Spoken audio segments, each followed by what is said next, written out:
Money is just a tool. Yun ang tatandaan natin mga kaibigan ha. Money is just a tool.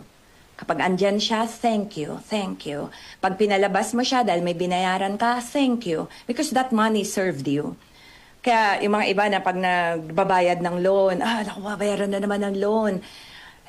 Thank you, diba? Kasi pinagkatiwalaan ka to have that loan. So, may laman man o wala yung wallet mo, thank you, thank you. Kaya nga sabi nila, magtira ka kahit 20 lang, di ba? Sa Ilocano, ar-arak ang tawag dyan, di ba? Ar-arak. Kaya kunyari, pag nagregalo tayo ng wallet, di ba, minsan nalagyan natin ng 20 pesos, 50 pesos, di ba, no? Because we believe that money is really energy. Sabi nga sa kanta, di ba? I work all night, I work all day to pay the bills I have to pay. Ain't it sad? Aw, hindi na ain't it sad. And still there never seems to be a single penny left for me. That's too bad. Well, pag wala talagang natira sa'yo, that's too bad. Kasi hindi mo nga siya binudget. Hindi mo nga siya, alam mo yon, hindi mo pinlano how to spend it, diba? In my dreams, I have a plan. If I got me a wealthy man, I wouldn't have to work at all. I'd fool around and have a ball. Hindi rin ako nag-a-agree sa ganun. Napangarapin nating magkaasawa ng mayaman. Alam niyo, there was a time in my life, bata pa ako noon, na pwede sana akong mamili na magpakasal sa isang mayaman talaga, na meron siyang may negosyo na siya. Problema, may mga anak siya. At yung mga anak talaga, una pa lang, ayaw na nila sa akin. Siyang bata ko pa eh. Pwede na akong maging anak ng tatay nila. Naisip ko, I could have loved, because he was a nice person. Pero naisip ko, kung yun lang ang habol ko talaga, diba, na magpakasal sa mayaman para hindi na ako magtrabaho. Parang, ano naman yun, Chris, no? Parang what an injustice naman doon sa regalo na binigay sa'yo. Kaya I did not even consider that. Ayan. Ay, sino sa inyo may alkansya? Sino sa inyo nag-alkansya?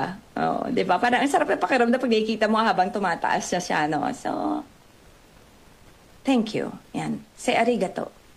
Pag may padating, pag may lumabas. Yan. Kung kapos naman, umasa ka lang na dahil sa kakayanan mo, there's going to be a flow of money again. The flow of money, sabi nga ni Ken Honda, the flow of money is like the flow of water. If you block it with fear or guilt, it will dry up. Let it flow with trust. Yes. Kaya wag mong yung parang, ano ba tawag, mga misers, di ba, na ayaw magpautang, ayaw gumastos. Alam mo yon, kahit sa mga reunion, magbigay lang ng konting papremyo, parang hirap na hirap talaga. Bakit? Dahil takot maubusan, di ba? No. Let your money flow. Because energy is money eh. Pag ang energy na stuck, di ba? Kaya pag sobrang saya mo, tapos pinipigilan mo yung tawa mo, hindi rin siya okay, right? Pag sobrang lungkot mo, tapos pinipigilan mo yung iyak mo, hindi rin okay. So may skip yung dibdib mo, no? So you let your energy flow. Bless your money and let it flow. Kunyari, may mga times na nag-check ako doon sa aking favorite store sa online. Tapos may mga naglalagay doon na, parang ito, microphone ko, ang ganda-ganda ng microphone ko ngayon, ang mahal-mahal nito, sure na microphone. Kaya nag-improve yung boses ko, po. Sure ito, this is 7,000 pesos. Hindi ko ina-announce dahil nagyayabang ako, hindi. Ina-announce ko to dahil ayoko sanang bilhin dahil ang mahal talaga. Ngayon, kaso yung estudyante na nagbebenta nito, kailangan niya ng pang-tuition. Sabi ko, Chris, isipin mo na lang paano pag anak mo yan na naghahanap ng pangdagdag sa tuition niya. So binili ko talaga, hindi na ako tumawad pa. Yun? So, bigyan ko pa siya ng libro ko. Oo, kasi sabi ko, padaanin mo lang sa'yo. Because money can be a blessing. Isn't it, friends? So, yun ang isipin mo. Sabi ni Ken Honda ulitin ko lang, the flow of money is like the flow of water. Kaya nga kapag ang tubig hindi umagos, di ba, nagkakaroon ng mga lamok, mga kitkiti, ganyan. So, let it flow and return. Let it flow. If you block it with fear or guilt, guilty ka. Yan, sa'yo mo na lang na yan. If you block it with fear, it will dry up. So, let it flow with trust.